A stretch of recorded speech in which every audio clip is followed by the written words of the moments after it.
Hello, everyone. I am live now. Um, it doesn't seem like anyone is in the chat yet. Um, I guess I'll wait while you get acquainted. See if I can get some extra light here. Of course, my webcam isn't very good on this device, but hey, good afternoon, Miles. Okay, this is going to be basically, I don't have anything planned in terms of what I want to do or talk about. Of course, I always get very nervous during live streams because I can't edit out any kind of potential mistakes I make in terms of stammering or saying the wrong thing or anything like that. So everything's unscripted, as it were. But basically, this is I'm doing this live stream to have general discussion about writing or other things. Of course, this is because I'm here because I have just completed the rough draft of my book, and I'm basically very elated about that. And very much like to I would very much like to celebrate that, especially with the people who I've been talking to the book about, reading passages from my book and such. But I would like this to just be a very casual kind of affair. One day I may do another lecture in the live stream. Um, and but basically, you can ask me questions about writing or even other related topics. And so that is the purpose of this live stream. Um, good morning. Well, it must be morning where you are. It's evening where I am. What was the inspiration for the ecstasy and the ignominy? Um, there were mainly two inspirations. I mean, there were more than that, but the book, in many ways, was inspired by Anna Karenina and A Tale of Two Cities. And so you have because the book, I'll just kind of sum up what the book is about overall. There are basically three lead characters. There's the character of Catherine Harris, who is the wife of this industrialist in this town in the 19th century that's near, I want to say, probably somewhere in Washington or Oregon, possibly Alaska. I don't really have an exact location. I know it's just somewhere in America where there's an ocean and then there's mountains. And although Catherine Harris is British because she immigrated to that town with her father when she was a teenager, but then her father died, and then in order to survive, she ended up marrying this very wealthy industrialist named Frederick Harris. And But then she becomes disillusioned because he cares really just more about wealth and money and all of that, and so she doesn't have what you would call a happy marriage, not in the least. And then she ends up finding comfort and solace in this man named Edward Compton, who is an employee of Frederick Harris, and there's a kind of a forbidden passion element between them, and that develops at the same time. That's the Anna Karenina aspect. But the Tale of Two Cities aspect is the fact that you have the workers are very dissatisfied in the town. They basically want to lead a revolution against the industrialists, and it's led by this man named Bertrand Shaw, who is kind of like a combination of a few kind of philosopher figures from the 19th century, like Karl Marx, or even someone like a philosopher. So he was later in the 20th century, but like Bertrand Russell and George Bernard Shaw, hence the name Bertrand Shaw, and uh, and he basically has like his intentions are noble on some level, but at the same time, he is also he's also very corrupt in his own way, and he has like this kind of a very kind of what you might call an atheistic, materialistic kind of worldview, which kind of undermines his own philosophy, and uh, and because of that, because there isn't really any kind of sanctity of human life, value in his worldview.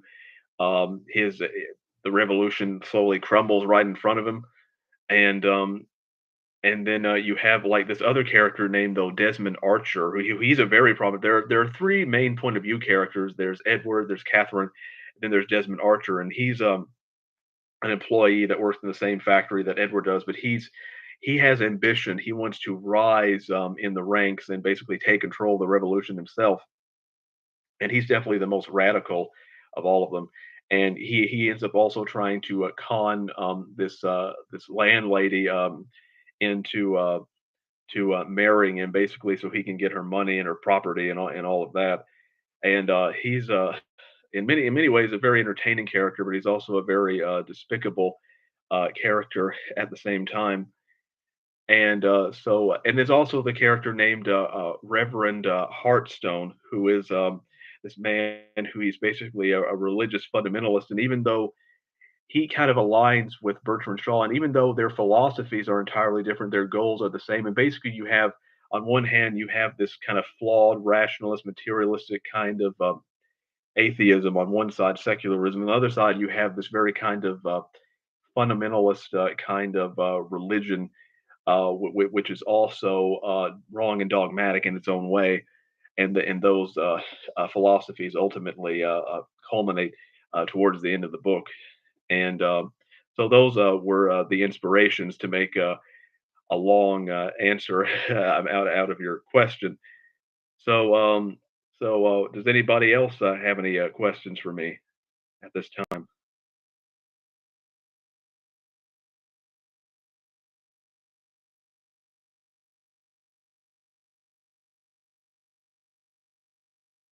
Hmm.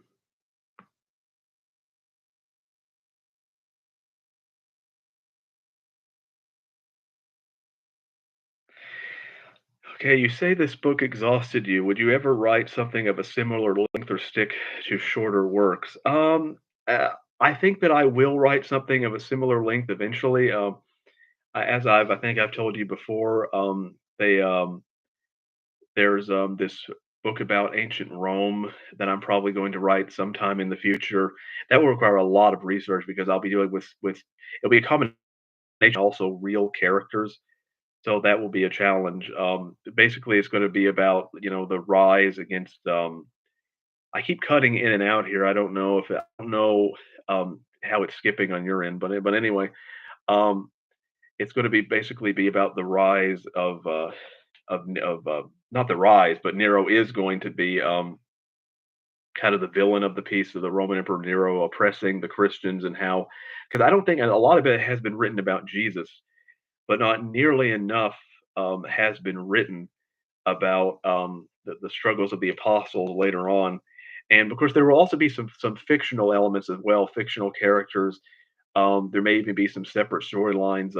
This would be a very big undertaking, and also maybe some references, some flashbacks to Greek mythology. This would be a very big undertaking, which is not so. I'm going to probably write something like that eventually. I would like to write a shorter work in the future. So, for example, I mean, my next work I would like to be a shorter work. So, I'm thinking about maybe writing some kind of thriller that takes place in the 1970s, maybe kind of a psychological thriller about psychic phenomenon. And I don't really have a fully mapped out plan, though. It could be something else, but what I have in my head right now is maybe something like that. Of course, 70s and 80s is that's kind of modern for me. That's about as modern as I would get in terms of settings. Would be 70s, 80s, but I might want to do something like that, which may only require 10 or 15 chapters to tell that kind of story. So I think it's a good idea to write shorter works in between longer works because it can really help you kind of get some breathing room. And so that answers that question. What is your opinion on imaginative writing and writing based on real experience? Is Is one better than the other to you, or do you find both to be equally valid? What is your opinion on imaginative writing and writing based on real experience? Oh, okay, I understand you. Well, um, I it's usually for me, it's a combination. I write based on certain, of course, I write, I write primarily. based upon what I've experienced emotionally. Um, and so I think it can be important to write what you've experienced emotionally, but not necessarily what you've experienced in terms of facts, in terms of situation. There's a difference between situational experience and emotional experience. Is that so? I can write about things that I've experienced emotionally, but not necessarily situationally. Because if we only write what we've experienced situationally, then we'd be very limited in terms of what we could write about. You know, most of my writing would be about. Um, I've thought about, for example, writing a book about someone being bullied in school and that experience because that would be if you talk about a personal experience that would be my experience. But that would be, but it would to do that over and over again every time. That would be repetitive.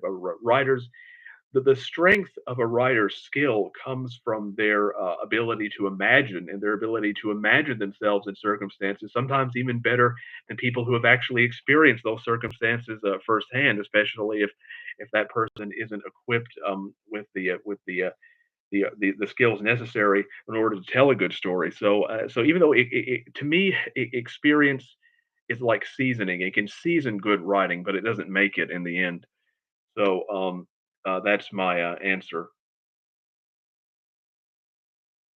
So does anybody have any other questions? Then, of course, it seems like Miles is the only one here, although I know there are other people who follow me. But um, what are you currently reading? Well, I'm reading. Of course, I'm kind of taking a short break from reading at the moment, because mainly because this is only going to last a few days because I'm just trying to just kind of celebrate and not do anything that's too mentally taxing. But I'm currently reading Wuthering Heights. That's one of the books that I'm reading. Wuthering Heights.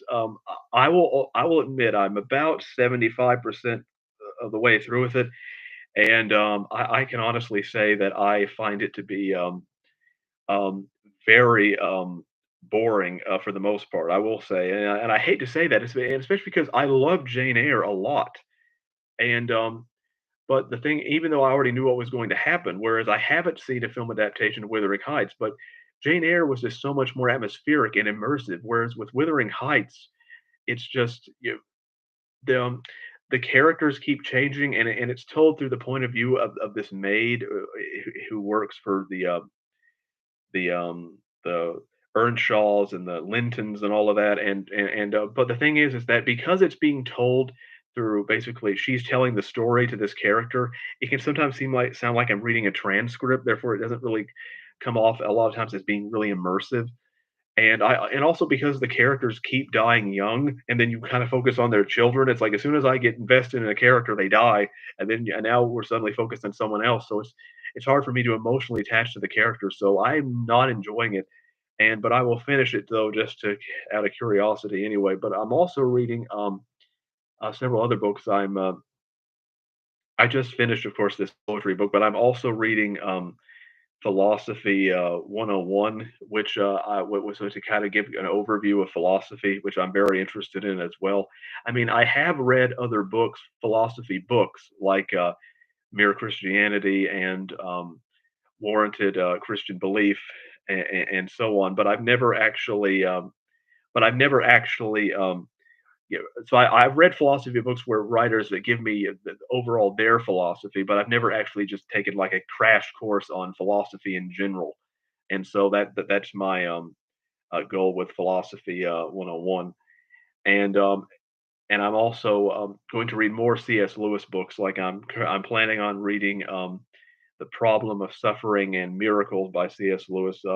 I'm again, I have some philosophy knowledge based on what I've read, but I would like to be more immersed in philosophy as it is, and I'm also planning on reading. I just got The Old Man and the Sea, which I haven't read a lot of Hemingway. I'm planning on reading that in the near future, and so that is what I'm reading right now. And oh, by the way, since you're here, Miles, I'll just say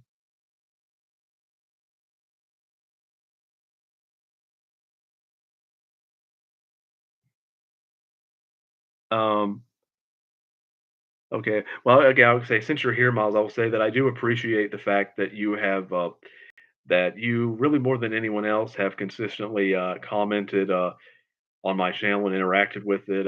You're probably one of the major reasons why I'm still on here. So I'm very grateful for that and would like to thank you for it. Got somewhat face to face. Um, The way I go about this to set a story in the modern day, but not specify any contemporary technology and write in a 19th century style. Um, um, well, the way I go about this is to set a story in the modern day, but not specify any contemporary technology and run in the 19th century style. Yeah, the problem with that is that I can see the merit in that style, but it's still if I'm having to imagine people in modern clothes and modern dressing and all of that, it kind of just throws me off because I need to write like I could possibly do a dystopian kind of future thing, which I'm actually planning on maybe writing that kind of book eventually. But so I could set a book way in the future, maybe. But I don't think that I could write a story that takes place in the modern day because part of the reason why one of the reasons why I like writing is to imagine kind of escapism in my head. I'm taken to another place, another time, and but also, I think that some because my dialogue is so very heightened, um, I think, it would seem more I guess it might seem more jarring for some people in terms of realism if you have people in the modern day speaking like that. Of course, I would try to streamline it a little if I said something in the modern day, make it a little more naturalistic while also trying to maintain a certain poetic fluidity if I did that, which is what I'm probably going to have to do when writing this book set in the 70s and 80s if I do. But, but I would have to do that even more so in a modern setting, and it's just, I like having a sense of escape of imagination and escapism when I write, so I could set a story maybe way in the future or in some kind of futuristic sci-fi society, but modern, in terms of right now, maybe I could maybe write a short story set in modern times possibly, which I have it before, um, um but I don't think that I could write, let's say, a really long book set in modern day, maybe a short story, which I. But okay. What are your thoughts on, like, for example, I thought about writing a shorter work or something about a guy who on social media he's on social media and basically whatever posts he writes it comes true. Therefore, whatever and he basically has this power to basically create reality through social media. So that might be an interesting story. Um, um, what are your thoughts on wordplay? Well, in terms of like, there are various definitions of wordplay, but if you mean like, trying to write poetically, rhyming, that kind of thing, that's probably the number one reason why I write is to experiment with language, to play with language. To me, in many ways, that matters more than the content itself because I just find it to be so satisfying if I can create beauty through words, and I basically get the same kind of feeling that I suppose artists get after they complete a painting. Mainly because I think we're emulating, in some sense, our creator by because we create because God creates, and that desire has been naturally instilled within us to create beautiful things in every which given the talents that we have. For some people, it's through words. And other people, it's by painting. For others, it's filmmaking. For others, it's music. And so I found that to be incredibly satisfying. And of course, to me, what the plot does is that the plot basically streamlines it and gives it form. Because if you just have kind of beautiful language without form, then it can be really chaotic. So what the plot does is that it gives it form and shape and gives it a kind of emotional resonance that it wouldn't have if it was just complete chaos. And although I will say that I may in the future write, let's say, a like a prose a poetry book, like not something that's not something that's in verse, it's in prose, but it but basically has poetic kind of rhythm to it, and that I might write, little kind of prose poems and make that into a book collection. Because, one of the things when I'm writing a novel and I take all day on a paragraph, I think to myself, "Man, I'm slowing down. I need to finish this book." But I can take all day if I'm writing just a prose poem, and I can take all day to write a paragraph without feeling guilty about it because there's nothing further that I need to write.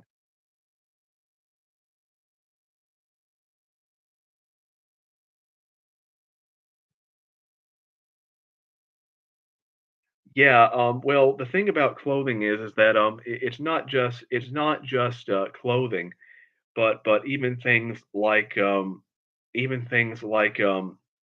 electricity. Because if you have, for example, a story set in modern day, you imagine, you're going to have, electricity can make some can create some problems because when you're trying, for example, to describe things like the moon and the sun, and you're trying to and that's interacting with electric light, it can make the images less powerful than if you're having, let's say, moon and sun interact with candlelight, and also it's just when you're trying to and sometimes it's not always even, what's on the page. Sometimes it's just, because even if I'm not describing clothing of a character in my, even if I'm not describing the clothing of a character in the text itself, I may be imagining it for my own purposes, in my head, even though it might not be important for the story. And if it's set in modern day, then I'd be imagining, real contemporary clothing, and that would just throw me off. So it's because only a fraction really of what I imagine in my head actually makes it on to the page. But for my own sake, I have to imagine. I have to get into that world in order to create properly. And so that's what I would say about that. And so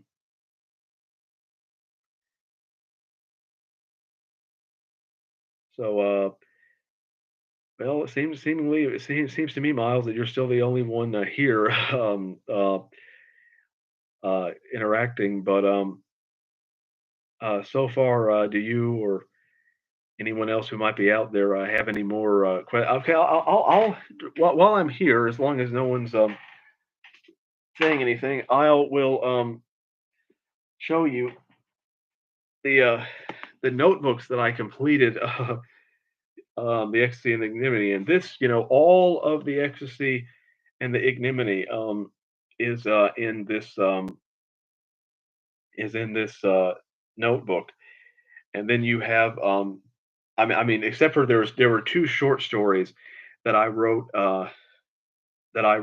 towards the beginning, but most of the ecstasy, no, not all the ecstasy and ignominy, but most of the ecstasy and the ignominy takes up this notebook, at least up until chapter 21. Then when you reach chapter 22, it starts in this notebook, and it goes through, and then it runs about halfway through, all the way through chapter 43. And so the ecstasy and the ignominy, in terms of the rough draft, is in these two notebooks here. And then we have uh, these pens. It took all of these pens to write the ecstasy and the ignominy. All of them took about, I think, around 11 pens to complete it. And that's very interesting. Um,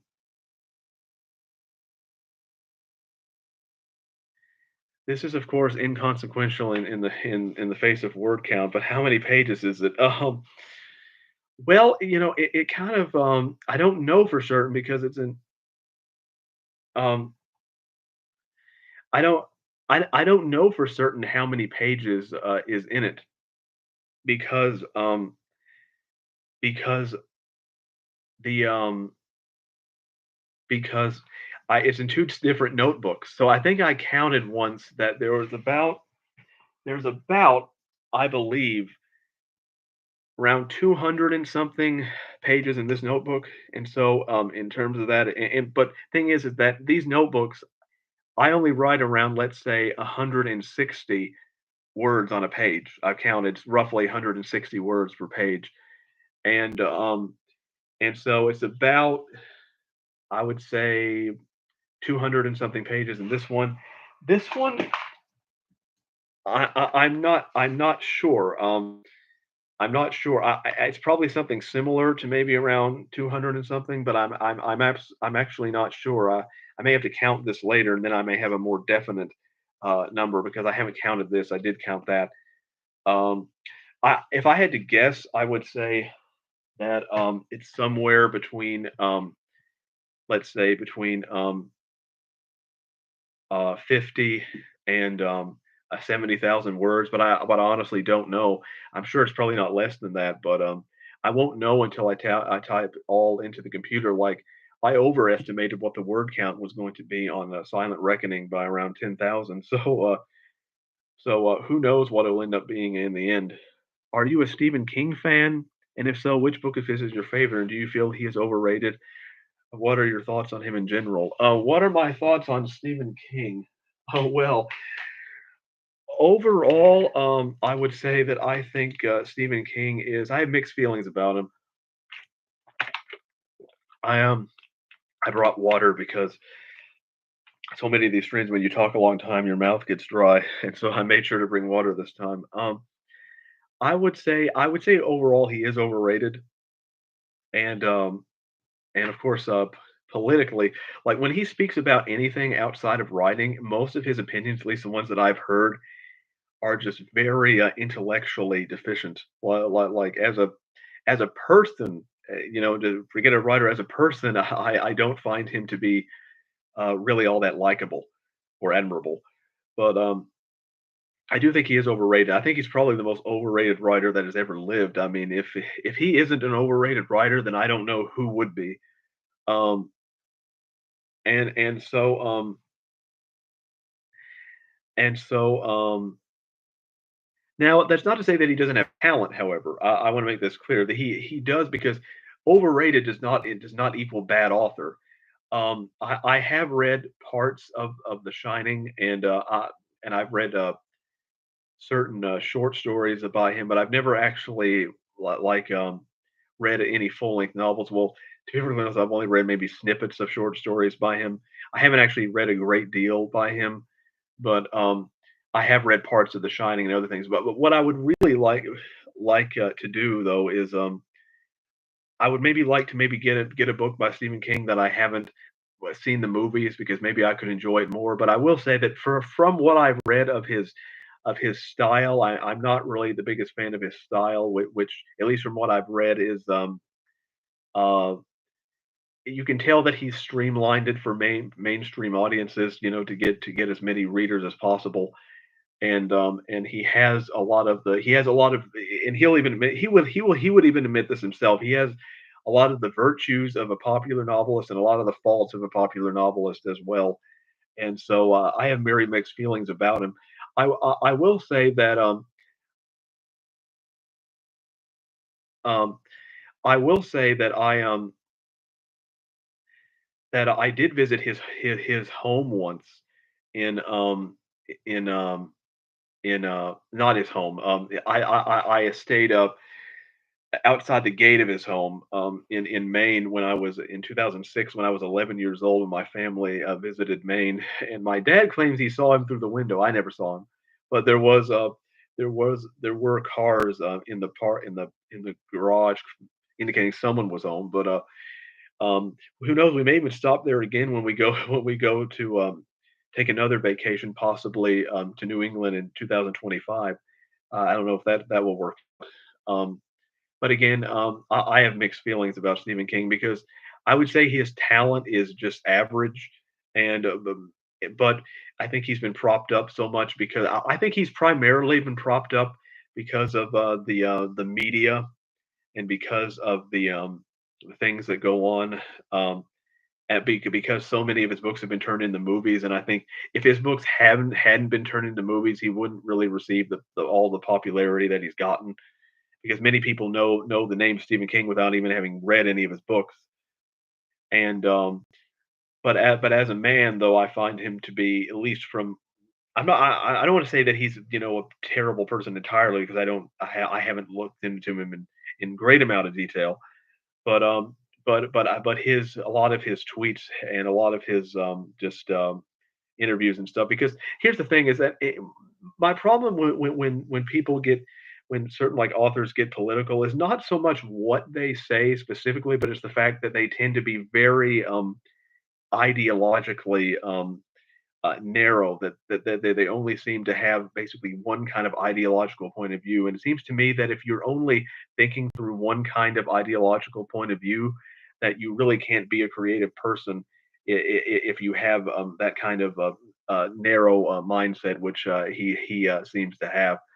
Um, anyway, okay, so I myself use pens with erasable ink, as I used to write with pencils for years, and choose to make corrections as I go instead of constantly crossing them out. Would you ever consider this? Okay, I myself use pens and erasable ink, as I used to write. I'm reading the comment to make sure I understand it. As I used to write with pencils for years, and choose to make corrections as I go instead of constantly crossing things out.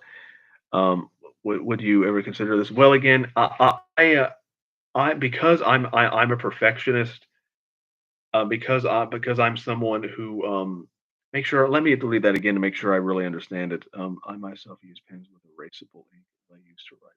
Pencils for years. I choose to do as I go. Well, I don't have pens with erasable ink, but again, I tend to write more as I am a perfectionist as I write, and so I'll write one thing and think it sounds good, and then I'll cross it out and keep going. I'll cross it out and keep going, and then because I change my mind constantly, it would be easier if I had, let's say, a laptop, and I was writing that way. But because then I could correct as many times as I want. But I choose to write with a pen because I just find it to be more conducive to creativity, and it works better for me in the environments and all of that. Speaking of short stories, do you plan to delve back into writing any? Yes, I will probably write some more short stories in between this big book sometime. I already wrote two short stories that in between Silent Reckoning and Lexi and the Anonymity. And Lexi and the Anonymity was originally going to be a short story, and it bloomed into a novel. But I don't know what to do with those short stories. And so um, and so I'll probably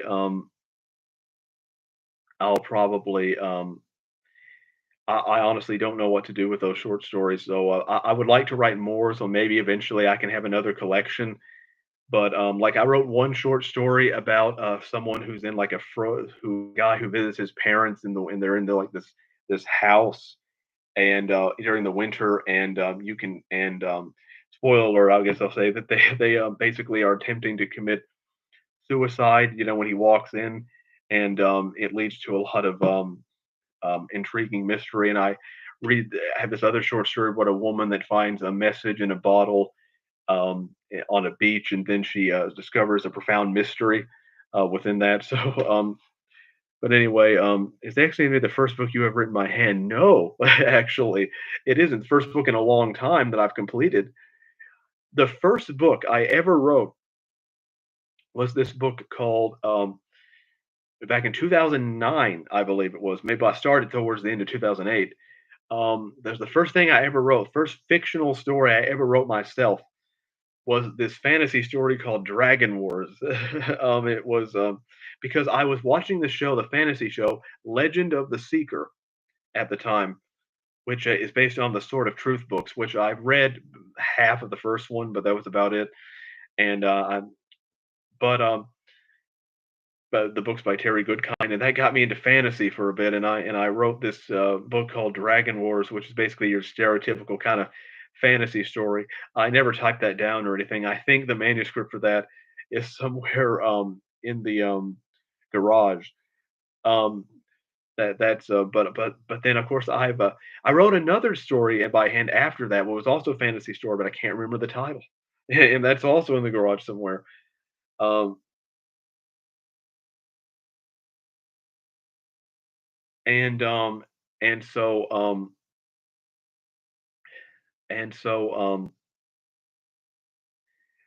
and so so I have written stories by hand. I of course I wrote that one book that I was wrote by hand for that the other book that I wrote that I can't remember the title right now about a woman being kidnapped by a cult.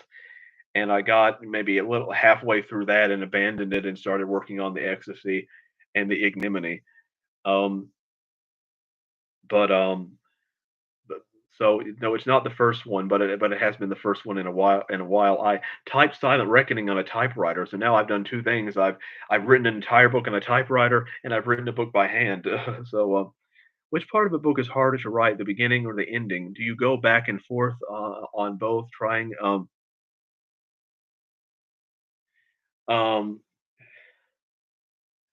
Okay, which part of a book is harder to write, the beginning or the ending? Do you go back and forth on both trying to decide? Is it difficult? Um, I'll actually say the beginning is harder. I will say overall. I mean, it depends on the story. So sometimes the beginning has been harder, sometimes the ending has been harder, but the beginning is harder, especially when it comes to opening a book, because I tend to, let's put it this way, I tend to rewrite my beginnings more than my endings. Because when I'm writing a story at the beginning, I don't know exactly what is going. I don't know who the characters are yet. I don't know exactly what's going to happen. I don't really know what the real deep meanings of the story really are yet until I start writing the book. And so, very often, the first draft of beginning is often more shallow and kind of unguided. And even later when I well um and even later when I go back and revise the beginning to make it sound deeper, it still it still usually doesn't have that spontaneous creativity that the ending does, and so I'm usually more satisfied with my endings than my beginnings for that reason. And there was a writer called Ray Russell who was very active in the '60s, but wrote in the 19th century style. Give his collected haunted castles a read. I think you'll like him. Well, maybe I'll have to let me write that down, so I'll remember to look him up later. Um, Let me see, what's his name? Ray Russell. Um, so I have my phone here, so I can write things down. Yeah, yeah, I may.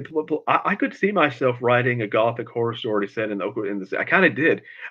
If you read Symphony of Perdition, you'll know that it was set in the 1960s, and has a kind of slight gothic feel to it, even though it's more of a thriller. And how do you reckon long the stream will go on for? I'll be able to stay until 5 if you're still going.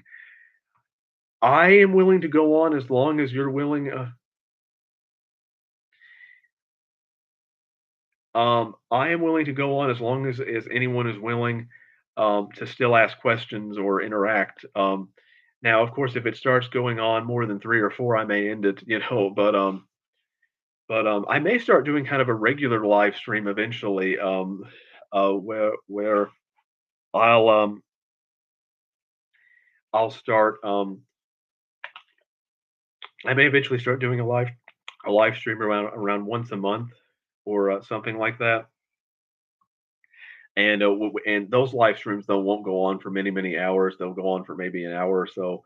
I'm thinking about that. I don't know if I will do it yet. I know I will have another live stream possibly in late January, because I do have kind of an annual birthday live stream that I sometimes try to do.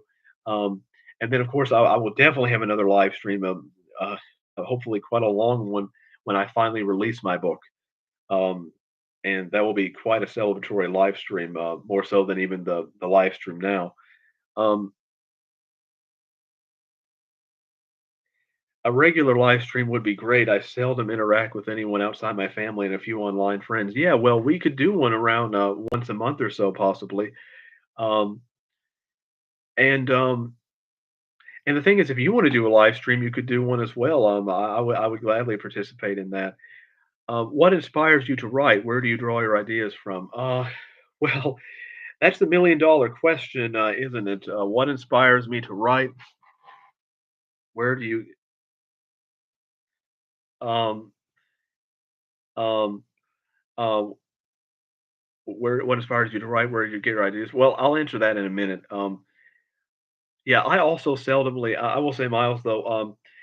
I also seldomly interact with my anyone outside of my immediate family. Again, I've made a video stating that's because that I just don't have very many opportunities to meet people. It's just because I don't live in an area, for example, where you can, let's say, go to writers conferences and things like that, or writers groups very easily. I don't. I live in, I'll just say, in Grayson County, Litchfield, Kentucky, which is not of the ruralest place, um, which is not the ruralest place in the world. Um, but because I've been, if you've ever been to Wyoming, that's rural. Wyoming, where it's 4 hours from civilization. Sometimes I can't complain after being to states like Wyoming, South Dakota.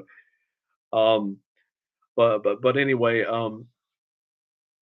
still, those things like that are usually in Nashville, over 2-hour drive, maybe Louisville, maybe, sometimes not always, and that's like a 90-minute drive, which I can go to Louisville and Nashville and do every once in a while, but not on a regular basis where I could form any kind of close friendship.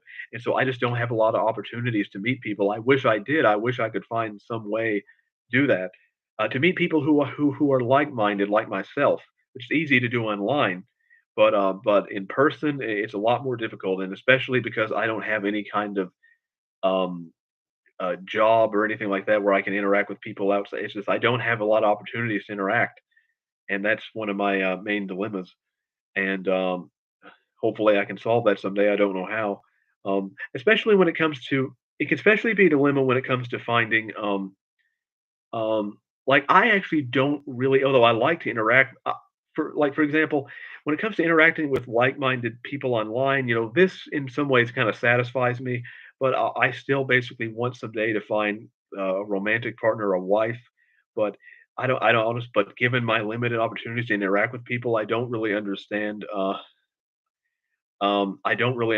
how that can be possible, given my situation, or also given the fact that I'm a struggling poor writer, and who would actually want to be with me. I don't think it's right that someone would have that kind of attitude, but it's the attitude that a lot of people have, and or who would understand me. It's very difficult for most people don't even understand, the struggles and plights of writers and artists. And I would definitely want to be with someone who understands me, but also shares my moral values as well. And sometimes it's very difficult to find someone who shares your faith, your moral values, and understands you as a writer all at the same time. The odds of finding someone like that is astronomical. but but anyway, I'm ranting here about frustrations. But anyway, where do I get my ideas from? Well, I get my ideas from I'm inspired by other books, d- uh, and of course, not that I copy other books, but sometimes I'll get my ideas from other books or just my own imagination, and or sometimes just images in my head that I can form images in my head through, let's say, description and metaphor, and sometimes that will give me an idea for a story. Uh, History, sometimes reading about history, watching documentaries about history. Sometimes I'll be like, well, like for example, I was inspired by the French Revolution. The Exodus of Ignominy was inspired by the French Revolution and what happened with that, and so I can take inspiration from history, from other books, my own imagination, various places. Um, I have I have done live streams in the past, but I had to install my. Oh, not having 1,000 subscribers. Well, yeah, I can't do it. I can't do live streams on my phone either. I'm having to do it on the laptop. I can't do it. I would love to do it on my phone, but I can't until I get reach 1,000 subscribers.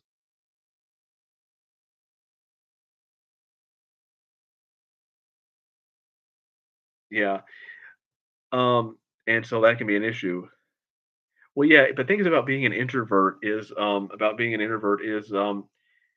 I can I don't like talking to people who I don't like talking to people just for the sake of it. Like socializing for the sake of it, like that drives me mad. If I feel like someone doesn't understand me or doesn't relate to me, then I don't feel like talking for long periods of time. As a writer, it is inevitable that most people will not be as deep as you. At the risk of sounding rude, my brother pretends to understand me, and I cannot help pitting his ignorance. Well, again, we have to define what it means to understand, somebody. Um, of course, on some level, we can never really understand each other because, we are separated by, our souls are separated by bodies. We can never really truly understand each other because of the physical material that we're trapped in.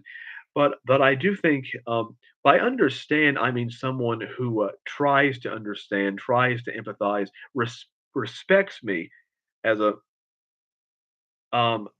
respects me as a writer and it admires me as a writer, and wants the best for me, wants to help me succeed. Um, and I think that if someone is trying, I think that if someone is trying to understand and they are doing it sincerely, then I think that can be worthwhile. I don't think that is something to be dismissed. I think if someone is pretending to understand, if someone is there's a difference between someone who is pretending to understand for the sake of being fake and unauthentic, and and inauthentic, and someone who is desperately trying to understand. If someone's willing to understand and they don't understand fully, you can give that person the benefit of the doubt, but not if they're being fake about it. Um, yeah, well, I think that someone doesn't necessarily have to be an author. You talk about your aunt and uncle, but they do have to have at least some interest in reading and writing in literature, and they have to and they have to deeply admire that skill in others. So someone doesn't have to be a writer, but I do think they have to have some interest in reading and writing, or at least in reading and in literature. Not necessarily my kind of lit, but they have to have interest in literature. Otherwise, we'll just be speaking two different languages. So I don't think someone necessarily has to be a writer, but if someone doesn't understand literature very well, then no. However, I will say though that that that I lost my train of thought. I don't know what I was gonna say, but anyway, I was gonna say one thing. Yeah, I would say that it's very difficult. I don't think anybody I don't think anybody knows me better than I know myself because it's very difficult. Because again, I don't think that I think if someone's trying and willing to understand you, that is sufficient if they are sincerely trying. But however, what I was going to say now, I remember I was going to say that someone can understand you as a writer, but and as an artist, but you still might not share the same moral values. There are some people that I've interacted with online who I thought understood me somewhat as a writer, but our moral values, our religious values did not click. And in that case, it's still not going to work because your foundation you have to have a proper foundation upon which your relation again I'm talking about if it's going to be a romantic relationship that is not required if it's just a friendship. But I'm saying if it's going to be a romantic relationship, I do think you have to share the same kind of moral structure.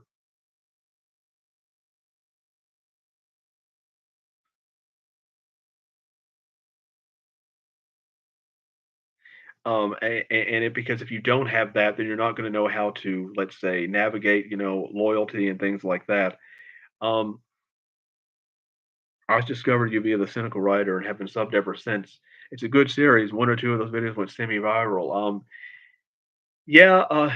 Thanks, John. The thing is, yeah, you have been following me for a while.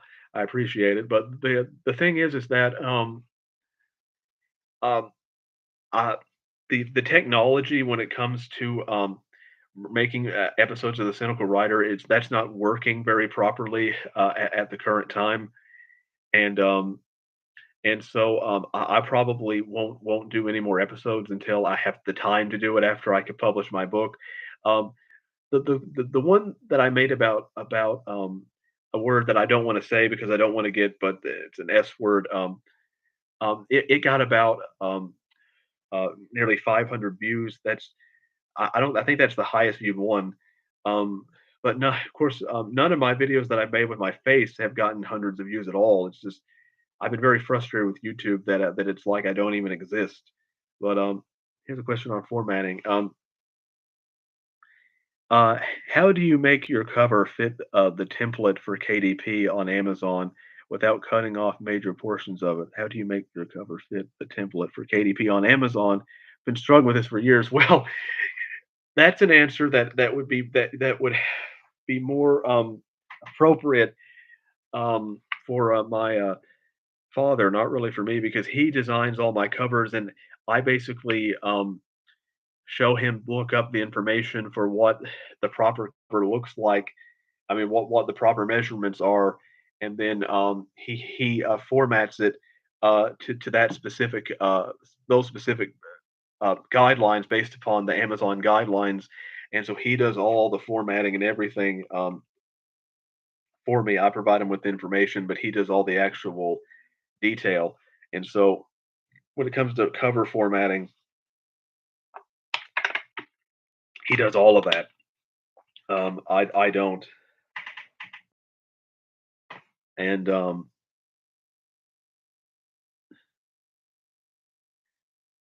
and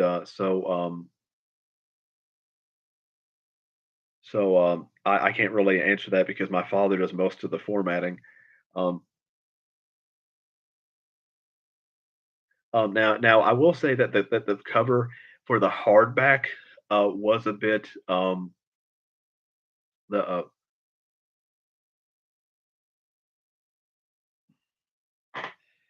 yeah um yeah my father is an excellent uh um uh uh uh, cover designer. He has done professional work, professional graphic design. He taught graphic design for years. He was an art teacher before that. He designed covers for several outdoor magazines because he's very into hunting. And I actually posed for some of the covers. I've been on magazine covers in stores. Usually my face isn't high because he likes to focus more on the landscape than people's faces. So my face isn't very prominent, but I've been on, at least 2, outdoor magazine covers in stores. Oh, um, but,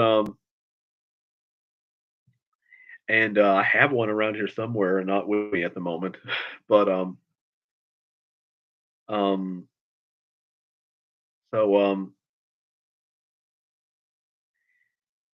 okay, does anyone, have any more questions?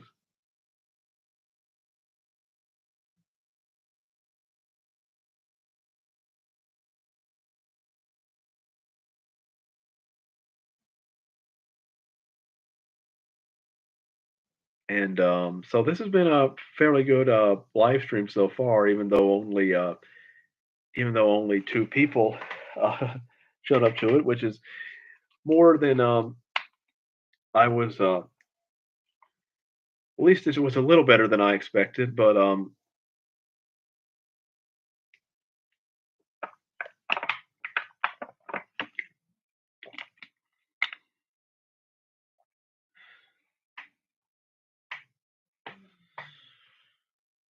mm, mhm.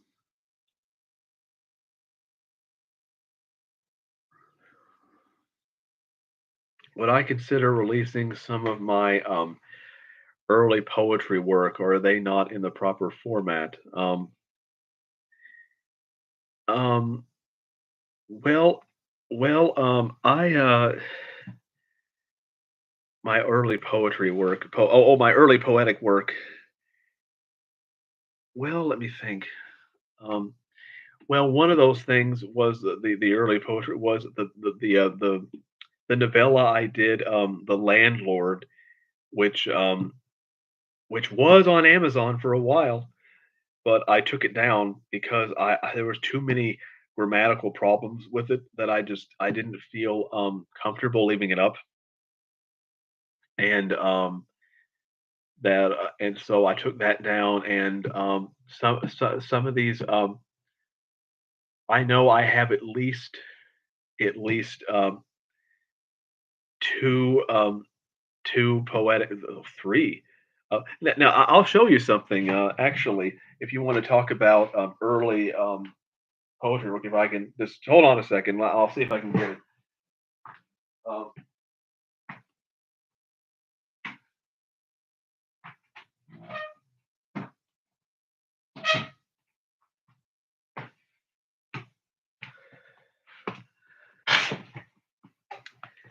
this is Mr. Green. I think that this is Mr. Green.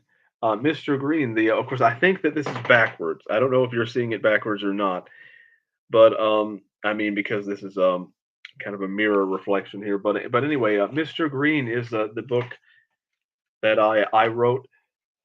That is actually one of my longer works. Actually, Mr. Green, and it was it was written kind of with an early poetic style, but it also has a lot of just cringy worthy stuff in it, and that's why I probably would never release it. And unfortunately, um, the hard the hard version of Mr. Green is the only version that still exists because my parents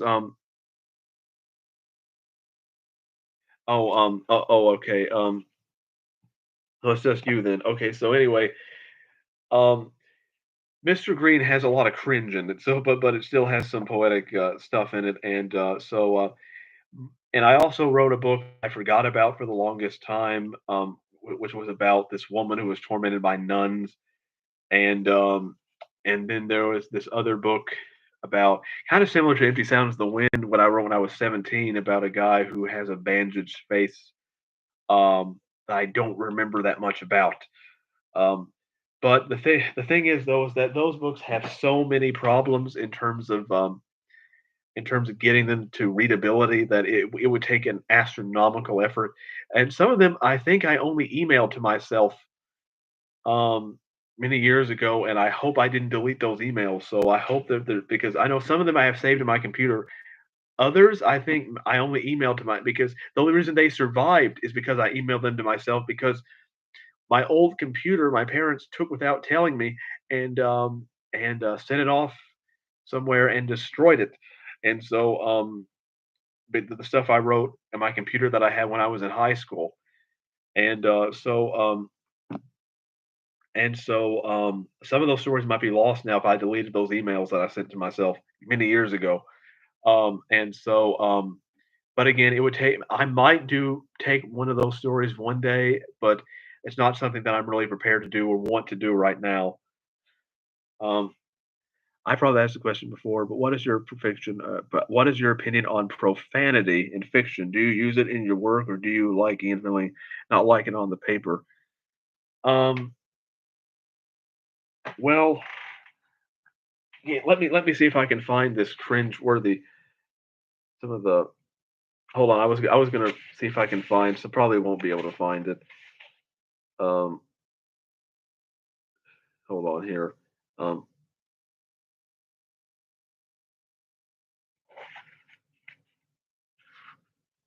let me see. Mr. Green is so cringe-worthy. Um,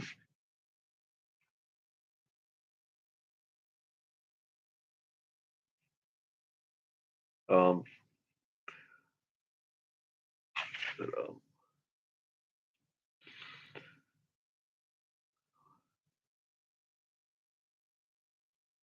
okay, yeah.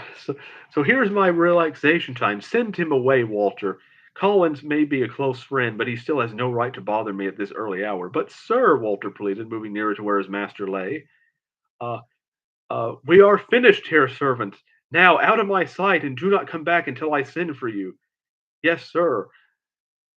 Um, you know, yes, sir. What should I do about Isabel? Shall I remove her from the chamber? Leave her. I may have use of this lady's servants in a few moments. Services in a few moments. Well, let me see if I can find that cringe-worthy piece of dialogue. What? My tea is cold, servant. Please take it away before I have a fit, and we all know how unpleasant my fits can be. uh, by the way, my sister, um,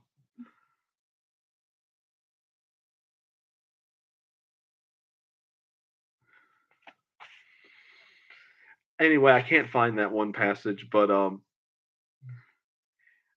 it's my sister had to edit this book because I wasn't really capable of editing.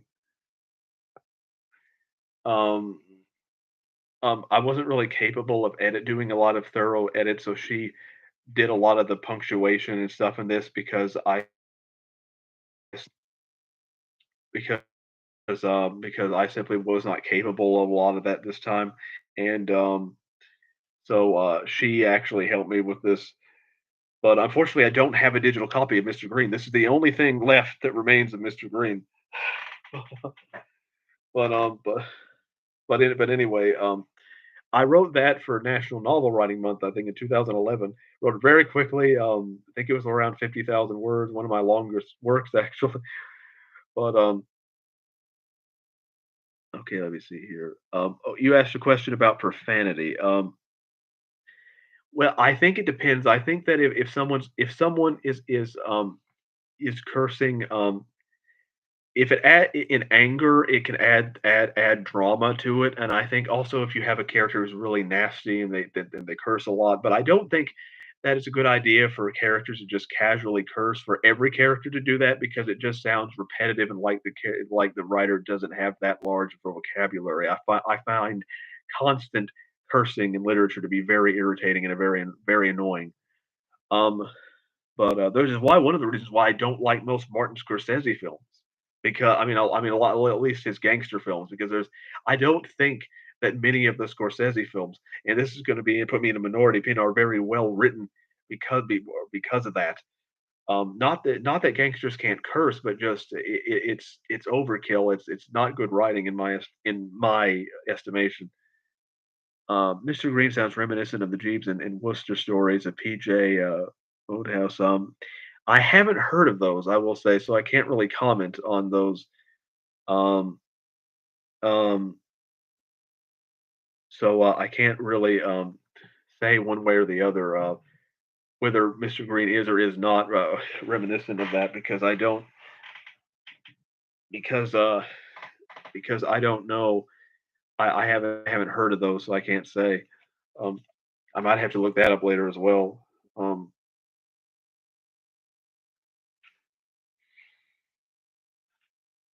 whoever I'm gonna see if I can find some of these passages here. Um,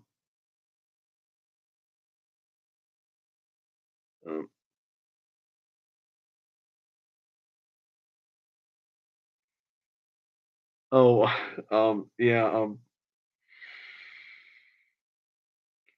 Oh, this is an interesting passage. A man without family is a man with no care in the world. Why? Tell me, Mr. Green, why have you come today if there is no one in your life to care for? I care for myself. Isn't that enough? I'm afraid not. Vanity is a sin itself. Tell me, Mr. Green, what is your religion? I do not have one. That's why I've come here today to be guided and to repent for my oh typo and to repent for many mistakes. It's supposed to be my mistakes. Um, it's Father Christopher. Um,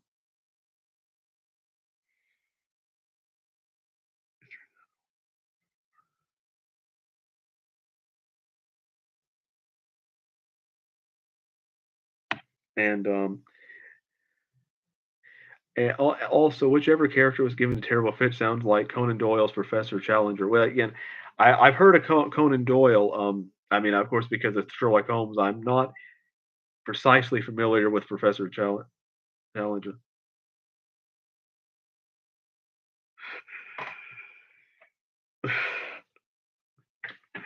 Well, for example, there's a quote where he says something like, "What do you mean by cringy?" Is when he says, "Time for lovemaking." Now, darling, it's time for lovemaking, or something to that effect. You know. Um,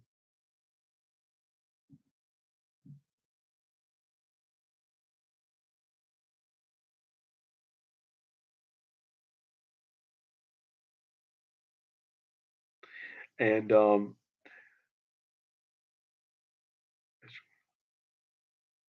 I help me like to join a new society means to me.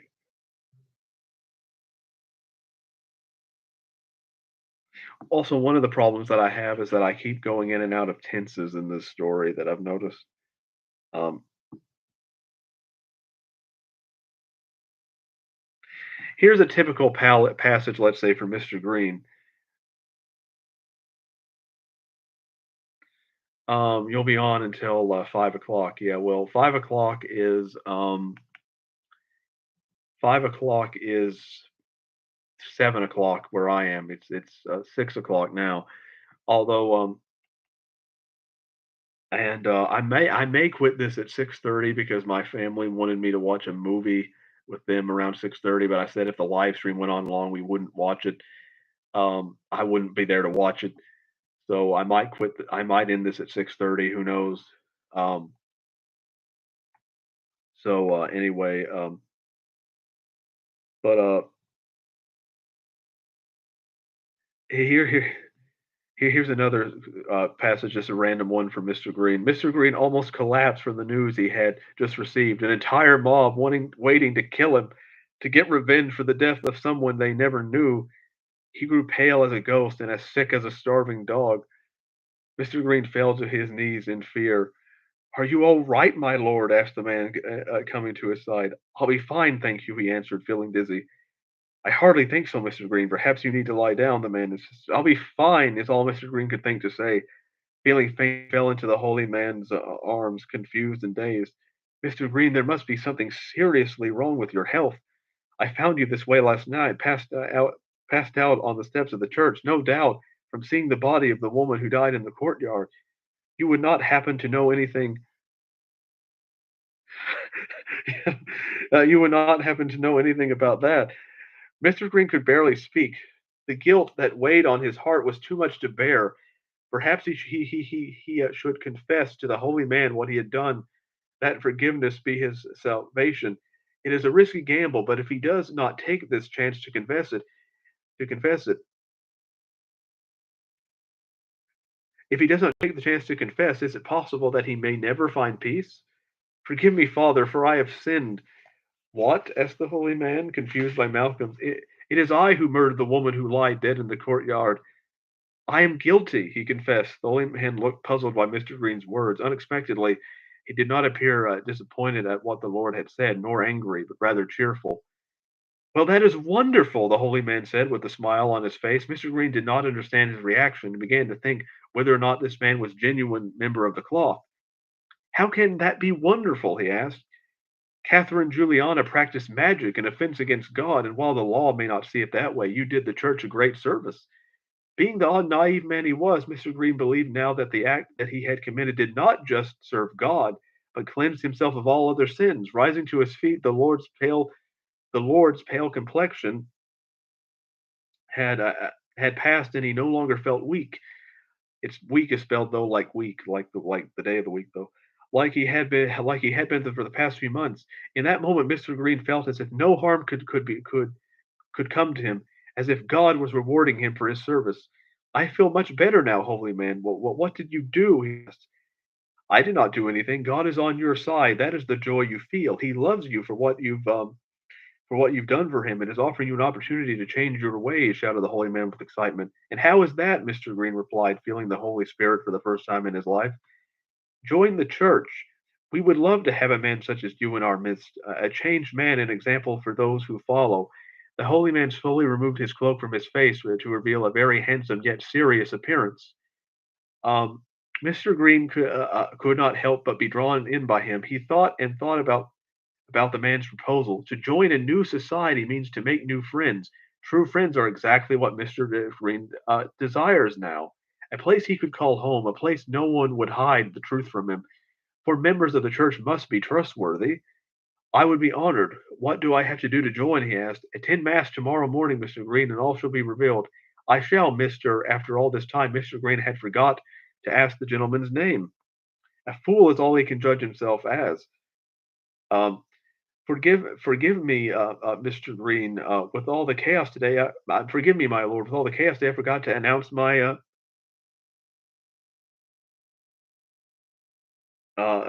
name. What a fool you must think I am. Father Christopher's name at your service.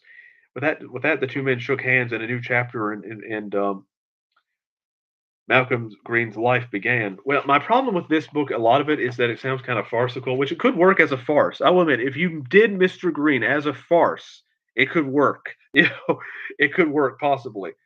Um, it was meant to be serious, but it's unintentionally very funny. You could do Mr. Green as a farce. Um, but he also, I think there's too much description about like what characters' motivations are instead of them acting it out. I do some of that in my writing now, but it's a bit too much in my estimation. Um, uh, um, I thought that was Professor Moriarty. Professor Moriarty is Sherlock Holmes' nemesis. Is that the same? Is that another name?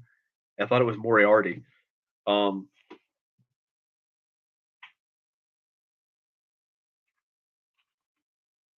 I know Professor Moriarty is one of his nemesis. I haven't read, I'm afraid, a lot of Sherlock Holmes. I'm planning to though sometime.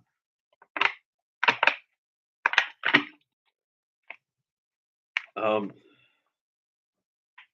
However, I will read you a sentence that is, for the most part, non-spoiler of a sentence that I wrote shortly before the book ended. Um, where I wrote, I really like this passage where it says, "A violescent glow um, swept over the summit, enveloping my frame as if it were a rose that would soon fade. My eyes bloomed into resplendent crystals, and for a moment the night wished it could return to heaven and let the day live for another hour." Um, um, I really like that passage from Ecstasy and Ignominy that I wrote shortly before the book ended. I think that's one of my one of the best sentences that I've ever wrote.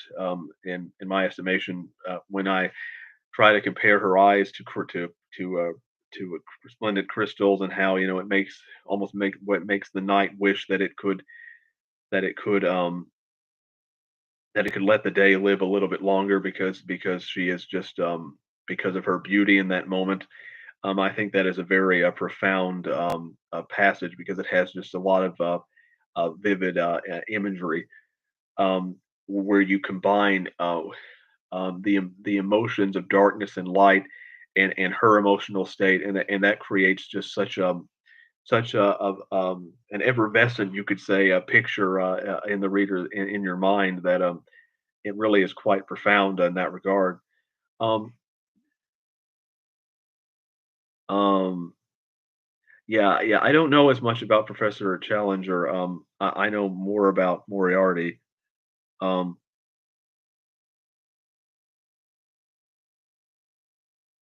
um,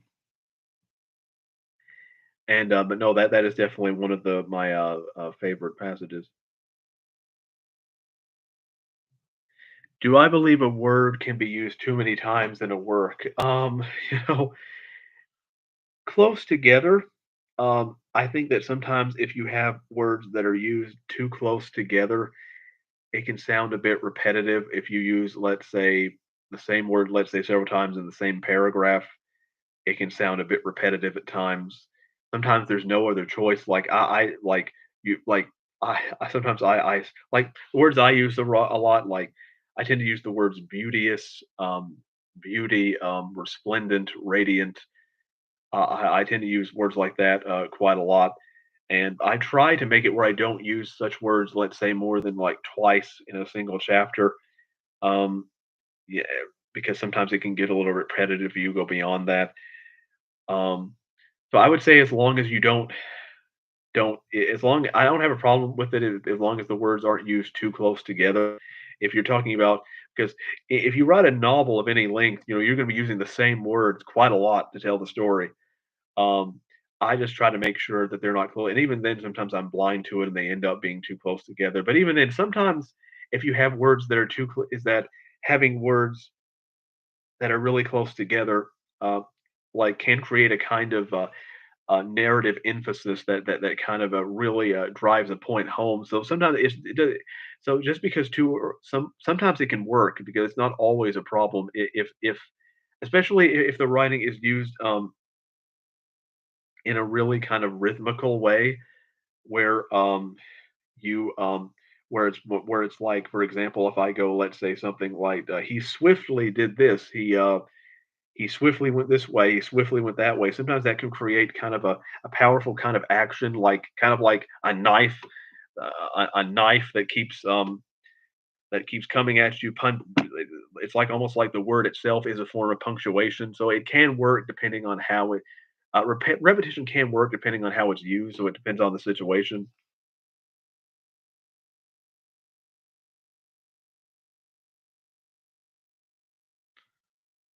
Yeah, I may read some of Jack London soon. I've been wanting to read more of Ian Fleming, who wrote the Bond novels. Of course, we'll do so much more reading once I publish my book, but also since I'm taking a break, I may do some more reading as well, more than usual. I try to read for at least 2 hours a day, but as I was writing, I didn't really live up to that because I spent more time writing. But um, however, as long as I'm here, I will speak to you about one of the major kind of themes in my work that's something I wanted to go over, and I may even make a video about this. Um, One of the most major themes in my work is um, is that um, is that a lot of the characters, some of them at least, they tend to think that they can have some kind of morality, that they can have morality without some kind of transcendent anchor. That they think that they can because one of my stories tend to critique the kind of rationalist, kind of empiricist worldview that says that you can basically achieve morality and reason and think purely through your own cognitive senses, and that you don't need they don't need to be rooted in anything transcendent, like God, for example, and that you can have things like morality, logic, and reason without it, which I don't think you can. I think those things exist in transcendental categories, not in materialistic categories, because you can't ground something like morality, for example, in a materialistic universe. And many of my characters, like a character in this, thinks that he can, but then he realizes the kind of moral nihilism of his worldview, and then he realizes that such a worldview simply is not tenable, and that's a major theme in the Exorcism. I mean, it's a major theme in Symphony of Perdition, where a guy tries to save his daughter, who has a mental illness, but he thinks that she can't really get better because he thinks of human beings as basically biological machines. And then there's in Silent Reckoning, you have it where they think that they can basically that they don't need that they don't that the characters in Silent Reckoning think for a time at least that they don't need God, that they can create their own paradise here on Earth, and that will be worth far more than any kind of paradise than they can get in heaven. And so there's a lot of references in Silent Reckoning to them being Adam and Eve. Um, Um, you'll see that there's a lot of references to Adam and Eve and Silent Reckoning, and so that is one of the major themes in my books.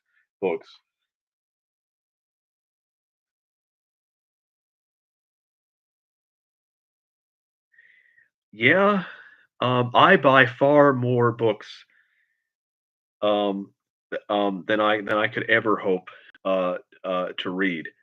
Far more, and it's giving a bit of a nasty habit of mine. For example, let me see if I'll get some of the books I bought recently. Um,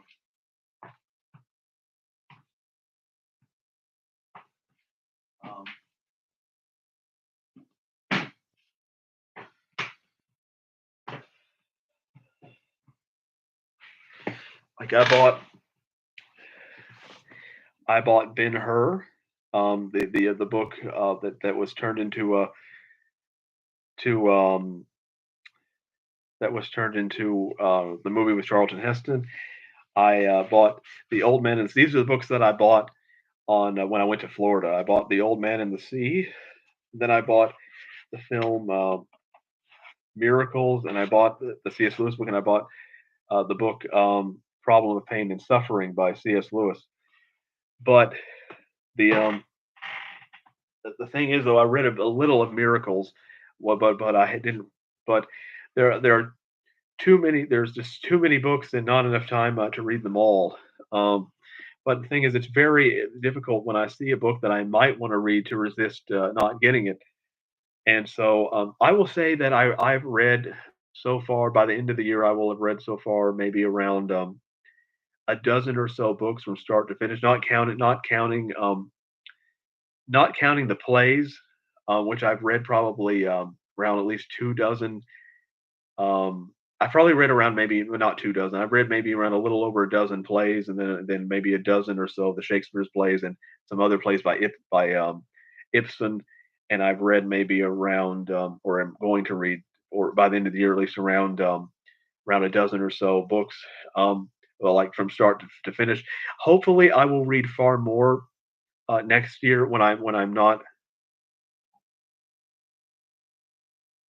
Um, Hopefully, I will read far more next year when I actually have time. Because next year I'll mainly be editing my book, getting it ready for publication. I won't be Next year will not be a heavy writing year for the most part. I may start another book later on in the year, but it won't be as so. Next year I would very much like to be a reading year, a year where I get a lot of reading done. Because I don't think I read as much this year as I did last year because I was really focused on trying yeah, I read C.S. Lewis's Mere Christianity, which if you've read Mere Christianity, you'll know what I'm talking about when it comes to the moral argument for God's existence, where Lewis talks about the fact that trying to deny that God is the basis for morality is like cutting off the branch that you're sitting on. That's one of the things that he describes in his book. Um, uh, um, Lewis has a book called A Grief Observed. I recommend it highly. It helped me a lot in the months after losing my father. I may have to uh, uh, get that one eventually. Um, but of course, lost my dog this year, as you know, Barney. Of course, I lost my grandparents. That was probably the greatest loss that I had around 10 years ago because they were, like, uh, uh, parents to me in many ways, a second set of parents, I suppose. But but yeah, loss is really difficult. But especially when you think that perhaps you have regrets about not spending enough time with the people before they pass. Of course, that's one of the reasons why I think it's very important to have a kind of because if heaven exists, and is real, which I believe it is, then is that if resurrection is real, you know, then if yeah, well, in the loss of my father is the event that made me renounce atheism and believe in God. Yeah, well, again, if resurrections, are real, if Jesus was resurrected, then you have real hope that one day, everything will be set right. Um, but if there isn't any such thing, then ultimately life is objectively meaningless. If God does not exist, because then you have a world where, yeah, people can have meaning relative compared to certain events. But you can't have meaning in the ultimate sense, because nothing makes a difference in the end.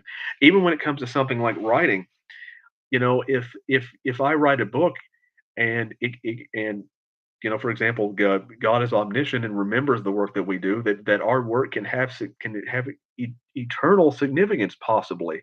It's the most important thing to consider when having really, but internal significance. Whereas, in a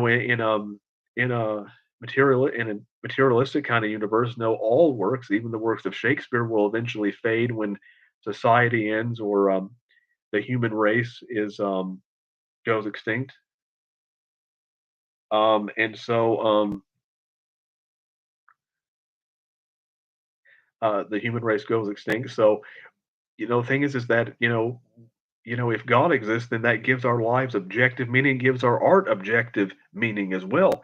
Because art, because if art, because I do think art has a kind of objective meaning, if that means striving towards, the good and the beautiful, which is ultimately God is the anchor for that. God is what makes all of that possible. And so art can have objective significance in that case, as well. And so,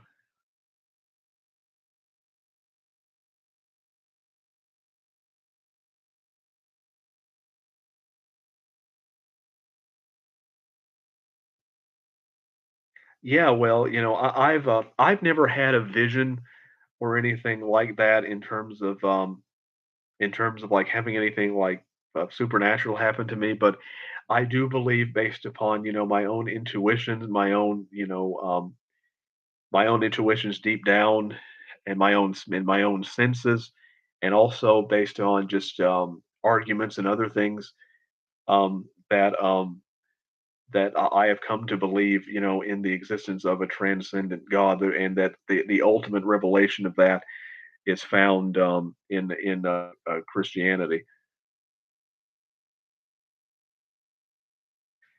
And but yeah, well, I will say though that the uh, the thing that um, is that I grew more deeper. You talk about, converting because of your father. Well, I was never really an atheist, but I did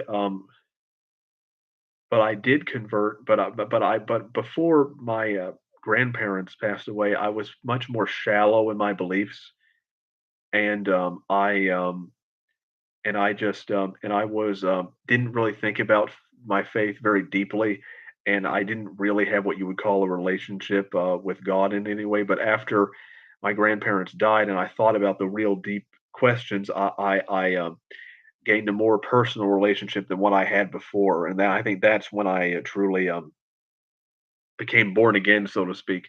It was through that, because sometimes we need something like death or something, like, because most people, and you're an example of this, who, when they come to believe in God, for example, um don't convert because of don't convert because of any kind of argument, especially if you have somebody who's not open intellectually and their heart is hardened.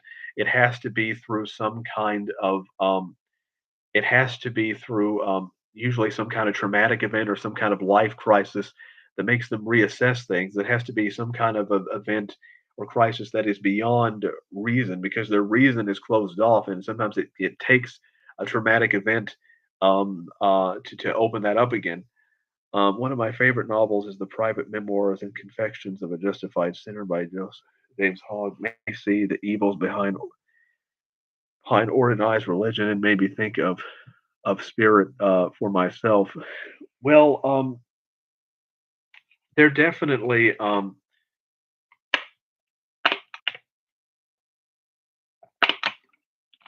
there definitely um, can be evils in organized religion to a certain degree because people can use religion not because they actually believe in anything, but in order to get power and other things. And it can be far more about that. Just kind of like Reverend Hartstone in my story, that it's really in many ways more about he's using religion to get power for himself. It's not about having any kind of spiritual relationship in the end.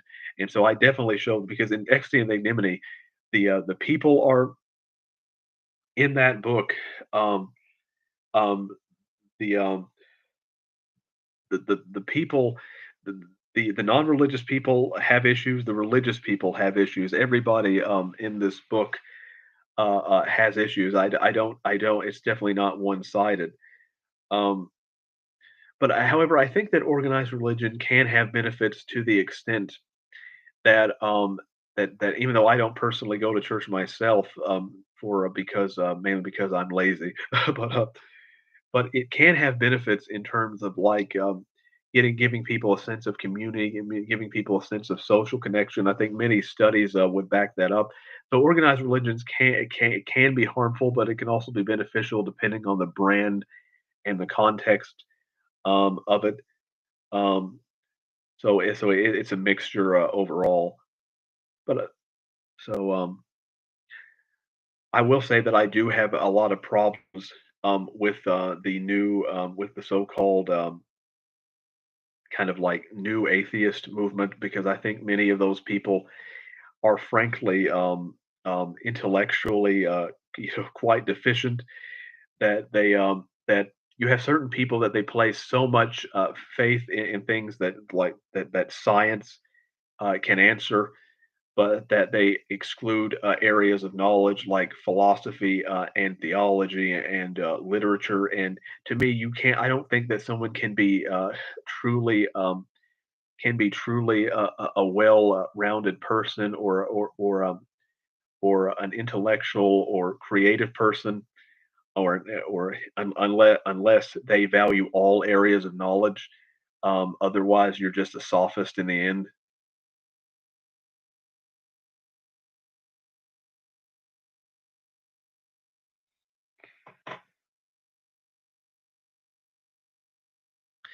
Yeah, well, again, I actually think there's one interesting question that goes, can you be can a great artist um, um, be can you be a great artist without believing in God? Well, it's kind of interesting because I would say that yes and no. I think that you can be a good artist without believing in God. However, like for but I think, and I'll use two illustrations here. You have Percy Shelley, who was a poet, and then you have William Wordsworth. William Wordsworth believed in God. Percy Shelley did not. And Percy Shelley, as you know, was the husband of Mary Shelley. But the thing is, however, is that um, is that Percy Shelley. I found that in Percy Shelley's poetry, it had an enormous amount of poetic energy, but there was a deeper meaning that was lost that you could find in Wordsworth, because Wordsworth rooted a lot of his imagery in higher transcendent principles, whereas Shelley could not. And so I think there's a limitation for many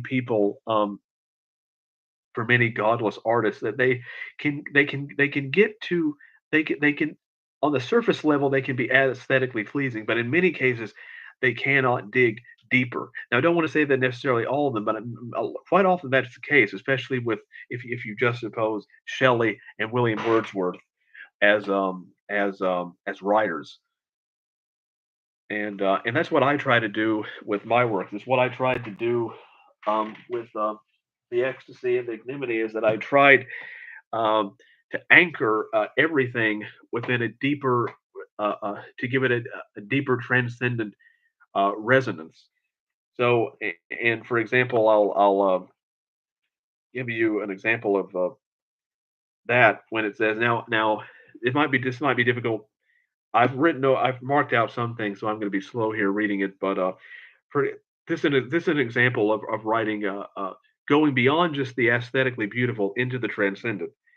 Many people spend their lives searching for a reason to exist. They taste the serenity of summer as if it were a sumptuous nectar, hoping that elemental passion will ignite the fire of meaning. But what they often fail to realize is that nature is not glorious because of warmth or light. It is glorious because God's soul resides within it, turning death into life and life into music. Through him, we become the angels of earth and sea, our arias uniting in one blissful harmony. That is the reason why we live. Now, I think that summarizes so much of what I was trying to do with this book is to basically give kind of a philosophical thesis um,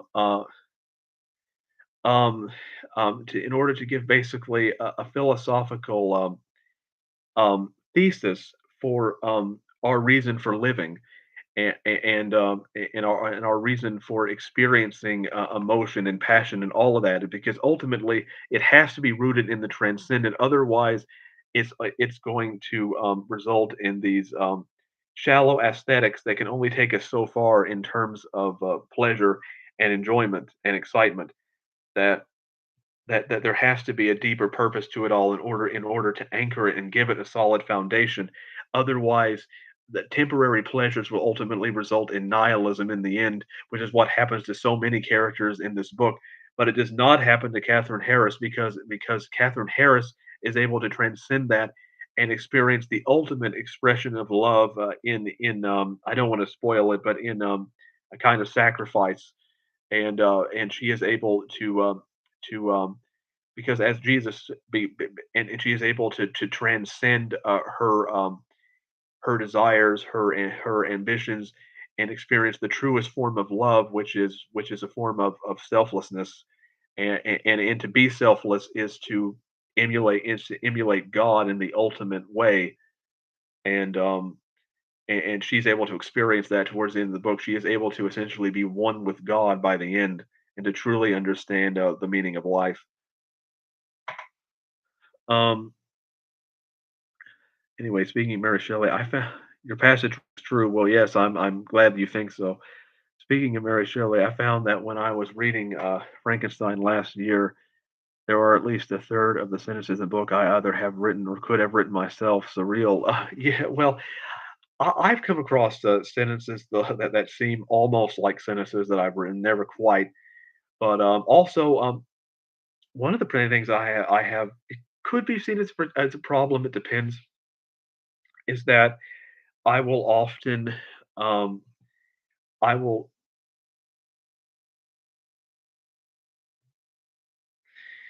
um, I will often like subconsciously kind of imitate the writers that I read, and so sometimes I'll have a sentence that sounds half like Shakespeare, half like Dickens, and sometimes I'm thinking that the more I read, the more that happens. But I think that it's just, in the end, it's just that's what happens as you're becoming a greater writer is that you're taking all of these influences and using that to make something new. We talked about music the other day. Just what kind of music do you like aside from what you mentioned in the comment I left? Well, as I'll reiterate, I like I like Andrew. I like a lot of music from musical theater. I like Andrew Lloyd Webber's Phantom of the Opera. The music of the night, sung by the original singer Michael Crawford, is probably my favorite song. Uh, because it just I can relate to it on an emotional level of someone pleading and longing to be loved. I hate the movie. I absolutely hate the movie because they cast Gerard Butler, who is not, and they gave him a tan, which the Phantom, who's horribly disfigured, should not have a tan.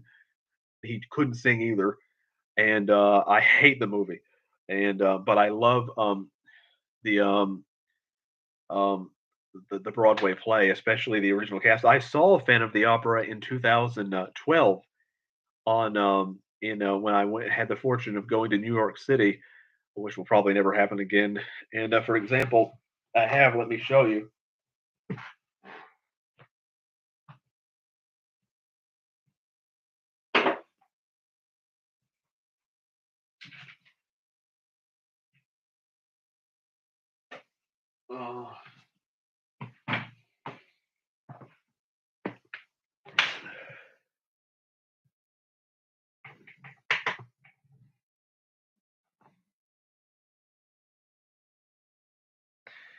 Uh, um, I here's original poster from Phantom of the Opera where you have Michael Crawford and Sarah Brightman who co-starred with him. I saw her in concert actually in 2013, around 10 years ago.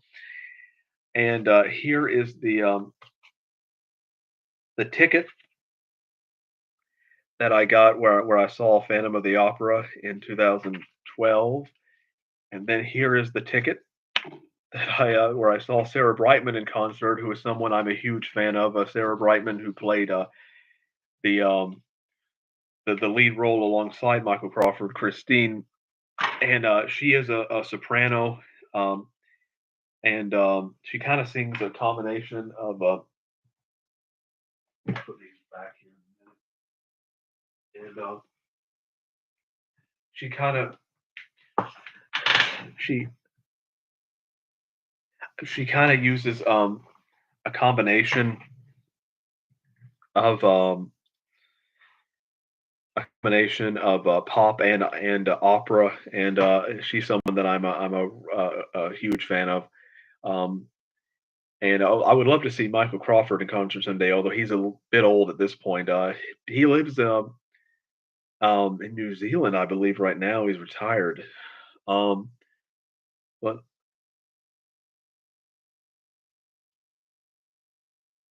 um, but I also like again. I told you about the band Aqua and why I think they're underrated, even though they're kind of a guilty pleasure given their reputation. Um, but I still like them because I think they have a lot of songs that a lot of people just don't know about, where they're capable of more than what a lot of people think they are.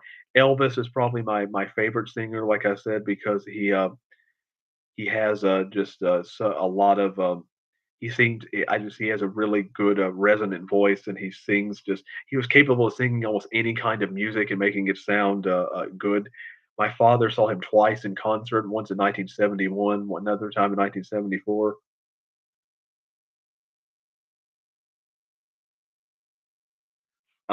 And so Elvis is, and he also visited Graceland in 1972 and briefly met Elvis through the gates, talking to him. So something I didn't know about for the longest time. Um, but anyway, think of other. Again, I listen to a lot of musical theater. I listen to a lot of. I listen to a lot of. See, I listen to a lot of different things when it comes to music. I don't really have specific kind of taste. You know, if the song sounds good, you know, I'll listen to it. Um, I listen to a lot of Pavarotti. You know, the opera singer Pavarotti, and Andrea Bocelli. You know, the blind opera singer. And I listen to him. And what else do I? What we just see here? I can look at Spotify to see who I listen to. Um,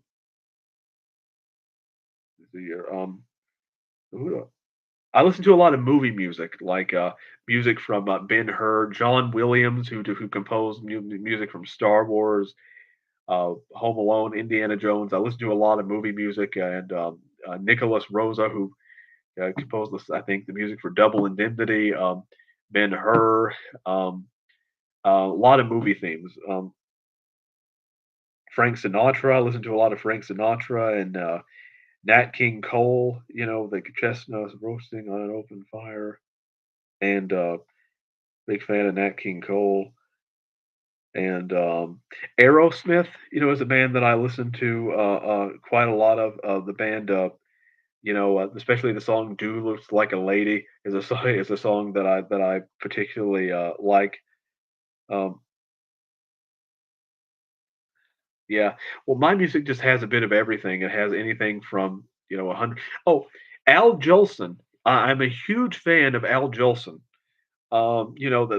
He's mainly known for singing the song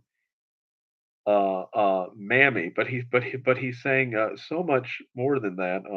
If I can, let me see here. Like this song. This is a song by Al Jolson that I really like. You can listen to. Life is not a highway strewn with flowers. Still it holds a goodly share of bliss. When the sun gives way to April showers, here's the point you should never miss. Though April showers may come your way, they bring the flowers that bloomed in May. So if it's raining, have no regrets, because it is raining, rain, it's raining violets, and where you see clouds upon the hills, you soon will see crowds of daffodils. So keep on looking for a bluebird and listening for his song whenever April showers come along. Yeah, okay, so that's just a very soulful song that I like. "Sitting on Top of the World," that's another one of my favorites, one of his faster songs that I particularly enjoy. Um, yeah, I listened to Al Jolson quite a lot while writing Silent Reckoning since it took place in the 1920s. He was a major his songs actually inspired me to write that a bit.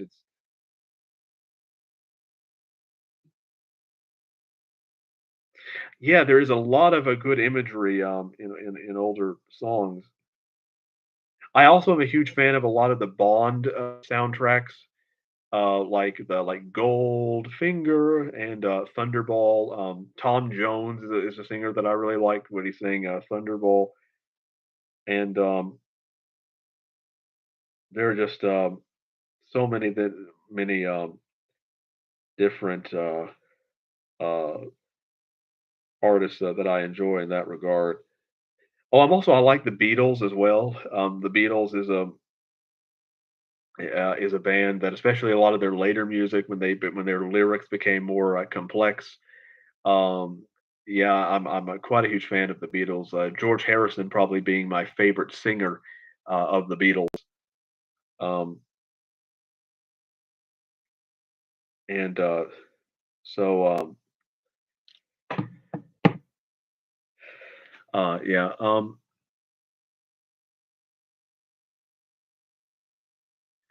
Ulysses said one thing. There are two websites, I Write Like and Who Do You Write Like, that with a sample of your own writing, it can tell you what writer you most resemble. I did a video on it a year ago. Yeah, I would like to do that. I haven't done that yet. I might do that in the future. That sounds interesting. It really does. Um,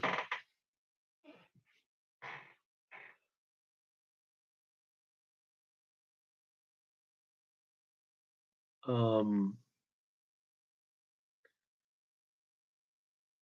so, you have any more questions you want to ask me? It's been going on, nearly 2 hours. We can wrap it up if you want me, if you want to. I've one thing I would like to ask you if you're still on is you personally is you are originally, Miles, from New Zealand. Like, when did you move to? I think you're in California. How did that happen? How did you move to California? I've always wanted to know that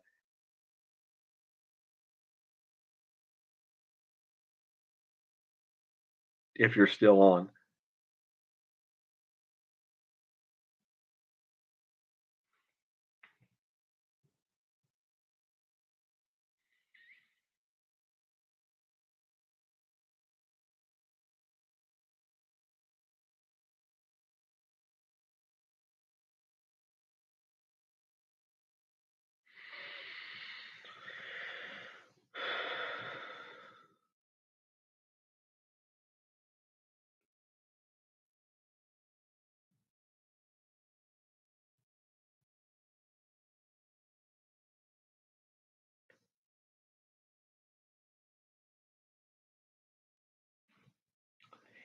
Well, as long as you're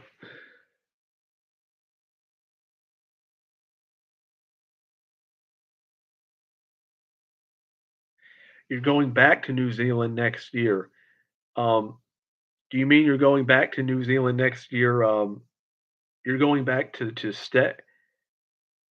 um, to live permanently, or you're going back temporarily?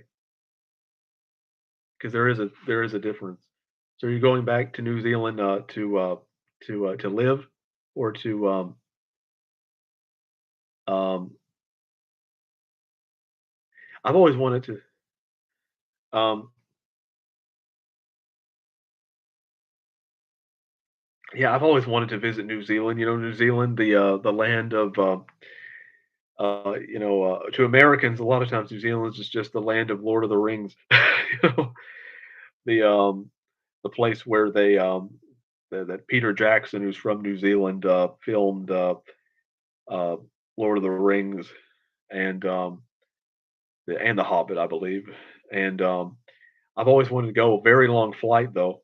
It's like a 15, 16-hour flight, I believe, maybe an 18-hour flight. I don't know. It's a long flight to get to New Zealand and Australia as well. Um, but it has some of the most magnificent landscapes, probably in all the world.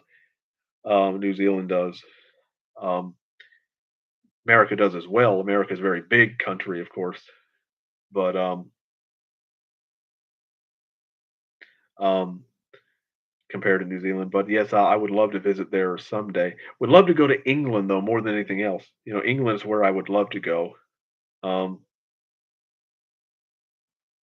um, because of the rich history of Charles Dickens and so many. So there's England has more literary history than almost any other country, and so but I don't have the money or the resources to go anytime soon. Um, Heck, I'd love to go to Los Angeles and see like a lot of the movie the movie sets and things that because I'm a huge fan of old movies, huge fan of old movies from the 20s, 30s, 40s, 50s, 60s. I absolutely love old Hollywood and would love to visit that history. Thing is that my father refuses to.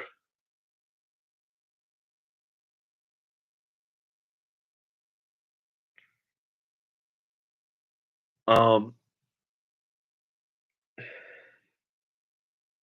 um, my father again. I'll answer that in a minute, but my father just refuses to drive all the way to California. And so all the way to Los Angeles. The closest I've been to California is Arizona, whereas I went to Monument Valley, the place in where a lot of John Wayne movies take place. The Searchers and many other things. It's about the furthest west I've ever been. Um, but so if I go to Los Angeles someday, it'll have to be with my own money somehow, not because of anyone else, but when I do, should I review each individually or cover all of them in one video? Well, it's ultimately up to you how you do it, but you I would prefer that you review them all individually because that would Although I will say, if I'm not mistaken, the only one you've read is The Rains of Godwin Valley, which is probably my least favorite of the ones that you have, but, but I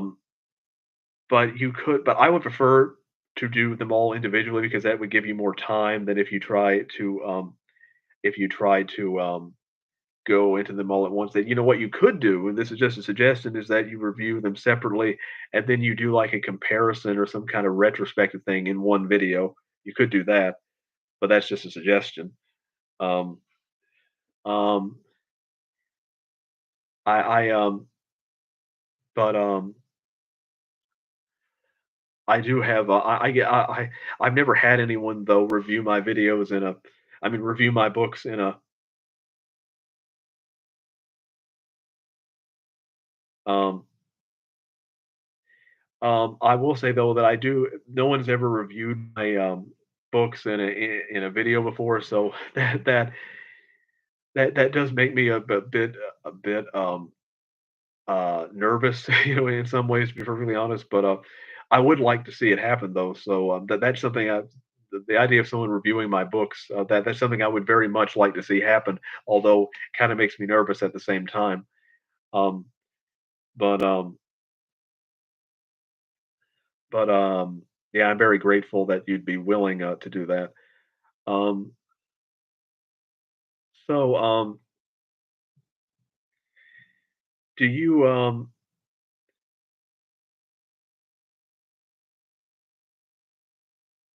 when I say the Ecstasy they made my most philosophical book, well, we'll have to see. I haven't read it in a linear order yet, so I still don't have it fully formed a full opinion of it. I would say that yes, I would say it is. Of the books that you have, I would say my most philosophical is probably Symphony of Perdition.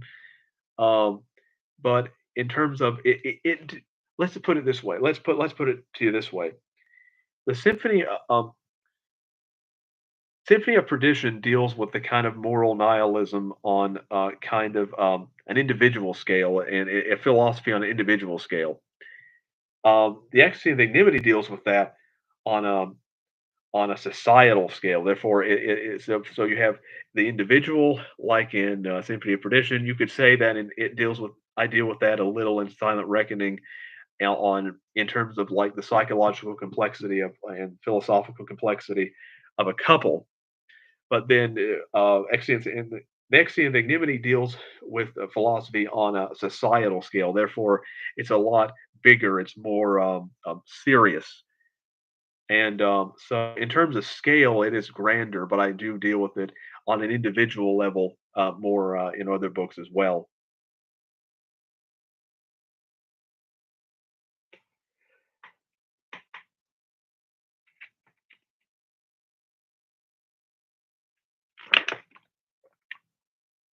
All right. Thank you for watching. Um, thanks, Miles. I appreciate you. If this stream wouldn't have run nearly as long if you hadn't participated, so I'm very grateful for that. So I'll talk to you again soon. Well, now that now that Miles is gone, should I sign off now, or for um, should I wait for someone else to pop in? I don't know. Doesn't seem like anyone's likely to pop in anytime soon. Um, I'll wait until the 2 hour mark, and then if no one has interacted, then I'll sign off as well. Um, is there anyone out there who would like to interact with me to ask me any questions of any kind? Um, um, because this is going to be your last chance to ask me anything. I'll probably do another live stream around in and for my birthday maybe, and I'll know I'll do one when my book is out. So if you have any questions you would like to ask me, um, now would be the time. or otherwise I'll end the stream um, soon.